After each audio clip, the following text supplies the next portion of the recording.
అందరికీ నమస్కారం. పోయిన భాగంలో మనం లలితా త్రిశతి నామాలలోని 138వ నామం యొక్క అర్థాన్ని తెలుసుకున్నాం.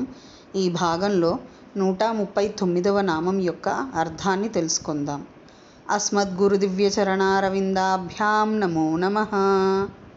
అశేషజనమోహినీం అరుణమాల్యభూషాంబరాం జపాకుసుమభాసురాం జపవిధౌ స్మరేదంబికాం. శివాయ గురవే నమః. శ్రీ గురు పదాంభుజములకు సభక్తికమైన ప్రణామాంజలి సమర్పణతో లలితా త్రిశతి నామ సంఖ్య 139. ఓం సర్వమాతాయై నమః. ఓం సర్వమాత ఇది 4 అక్షరముల నామము. ఈ నామంతో మనము అమ్మవారికి సభక్తికముగా నమస్కరించుచున్నప్పుడు ఓం సర్వమాతాయై నమః అని పలుకవలెను. సర్వమాత సర్వ విషయములను స్వాభిన్నముగా తెలుసుకొనున్నది అని అర్థము. సమస్త కార్య ప్రపంలో కారణరూపమైన అభిన్నమైయున్నదని భక్తుల చేత ఊహింపబడుచున్నది కాన పరాదేవి పరమేశ్వరి శ్రీ లలితా పరాభట్టారిక జగన్మాత శ్రీ లలితా మహాత్రిపుర సుందరీదేవి సర్వమాత అని కీర్తింపబడుచున్నది. అట్లూహించుట యుక్తియే.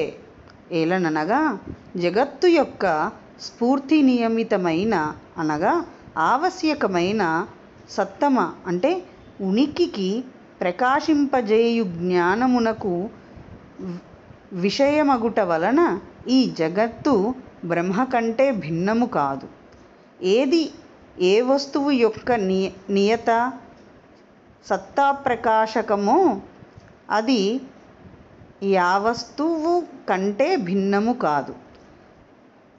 దారము కార్యమైన వస్త్రము వలె వస్త్రముగా గోచరింపచేయున్నది. తంతు సముదాయము తత్తంతు సముదాయము కంటే వస్త్రము భిన్నము కాదని భావము. ఆ రీతిగా పరమేశ్వరి జగద్భిన్నము అని భావింపనగును. సర్వ విషయములను స్వాభిన్నముగా తెలిసికొనున్నది కావున జగదీశ్వరి పరాదేవి శ్రీ లలితా పరాభట్టారిక శ్రీ రాజరాజేశ్వరి సర్వమాత అని సంకీర్తింపబడుచున్నది. ఓం ఐం హ్రీం శ్రీం సర్వమాతాయై నమః. శివశక్తిరూపాయ నమః శివాయ. ఓం ఐం హ్రీం శ్రీం శ్రీమాత్రే నమః. సర్వం శ్రీ సద్గురు దివ్యచరణారవిందార్పణమస్తు.